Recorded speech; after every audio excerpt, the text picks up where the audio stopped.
Hello everyone and welcome to this latest episode of Book Time with Elvis with me, Mark. Hope you're doing very well. Today's Tuesday. I have a tag for you.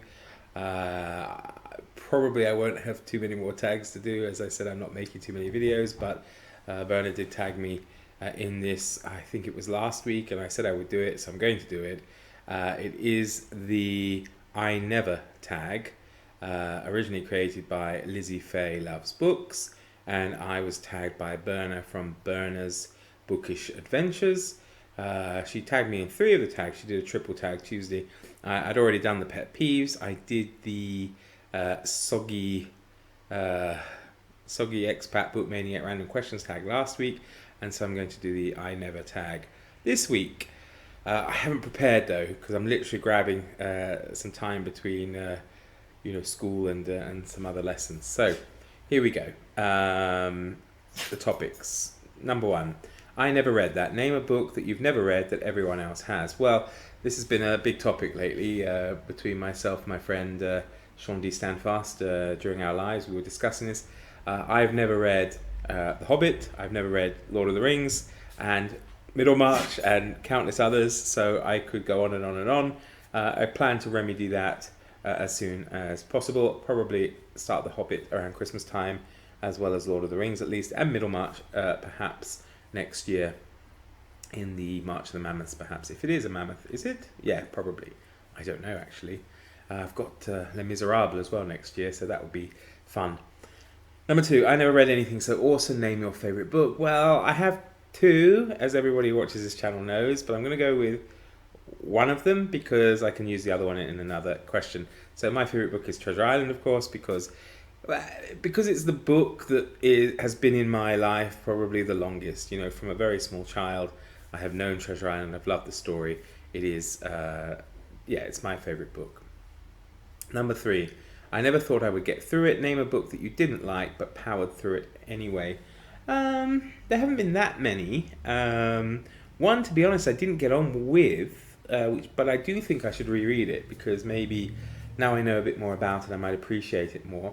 I didn't like Cold Comfort Farm. I did it as my first ever, or was it my second buddy read? I might have done, I can't remember now. Maybe I did Interior Chinatown with Cena first, but then I went on and did Stella Gibbons' Cold Comfort Farm, and I read that with Summer from Sterling Reads, and neither of us particularly liked it, but having that motivation of somebody else reading it with you enabled me to power through. No, I've got a better one.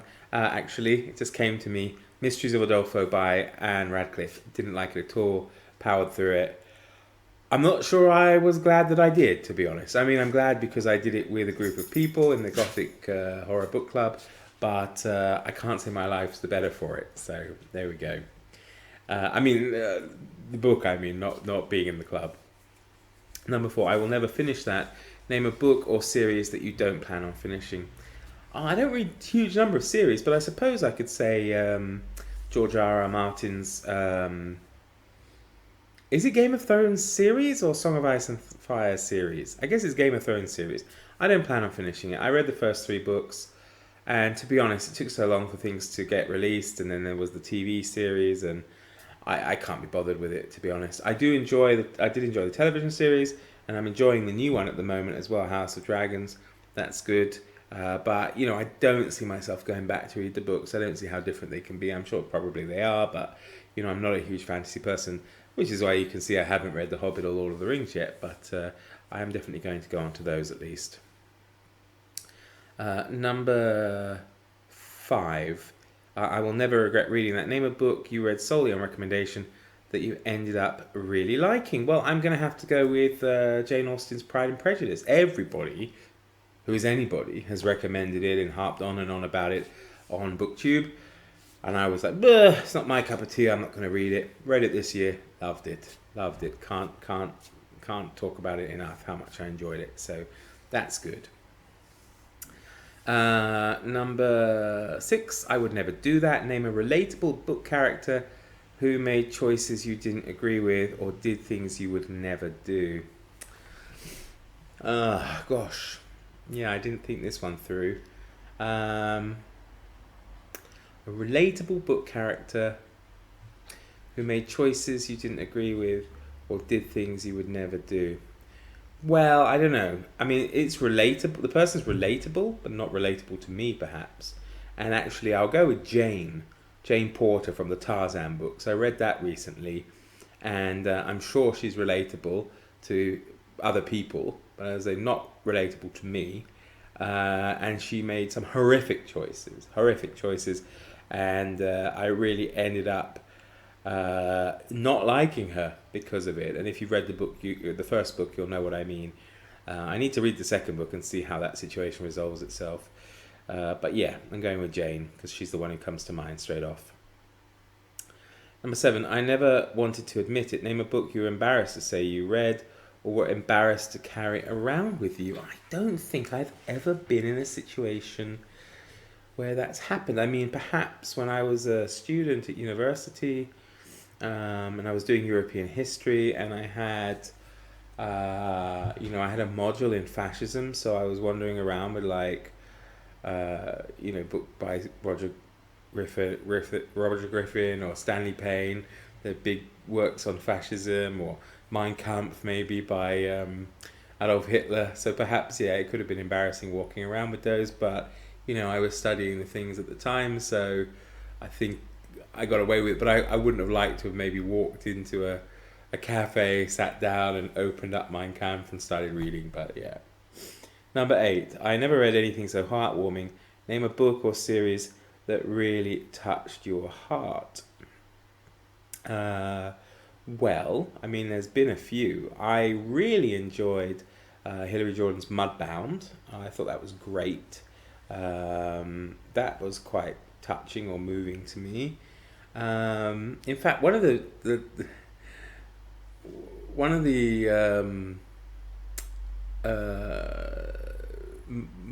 most moving books I can remember in my life was actually a trilogy, non-fiction, and it was Viscount Norwich, John Julius Norwich's History of Byzantium in 3 parts.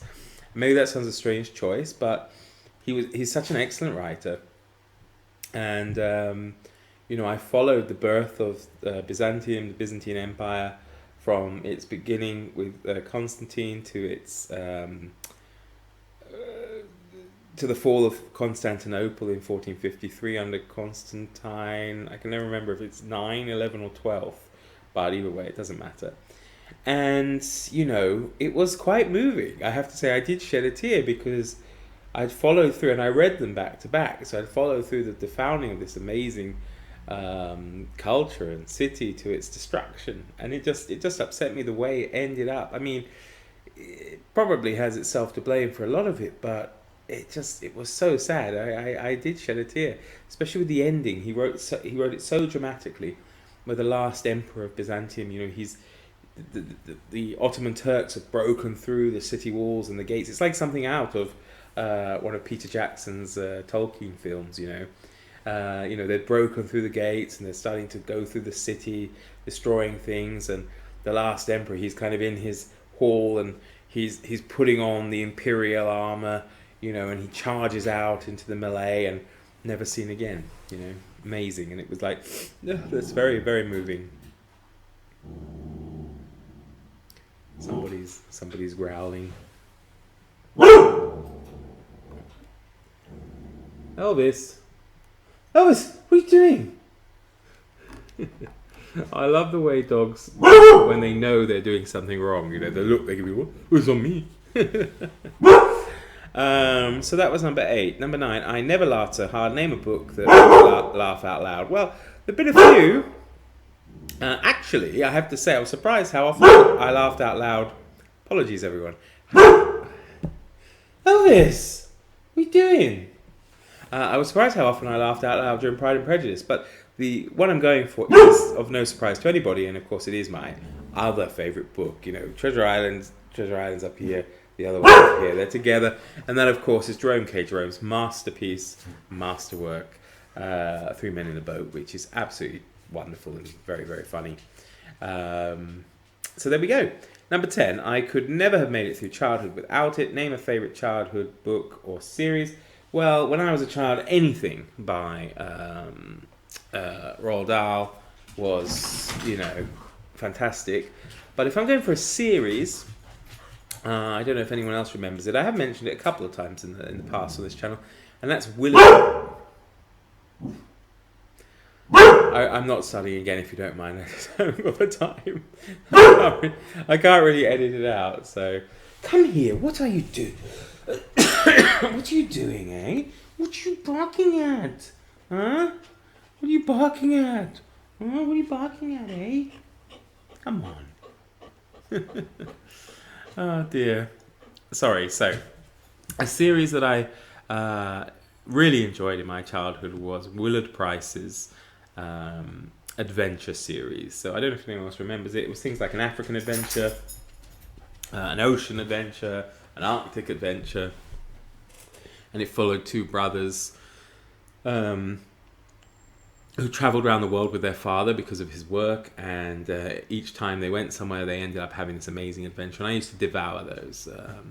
I'd be bought one perhaps after school, and by the time the evening came around I'd already finished it and just thought they were absolutely fantastic. So there we go.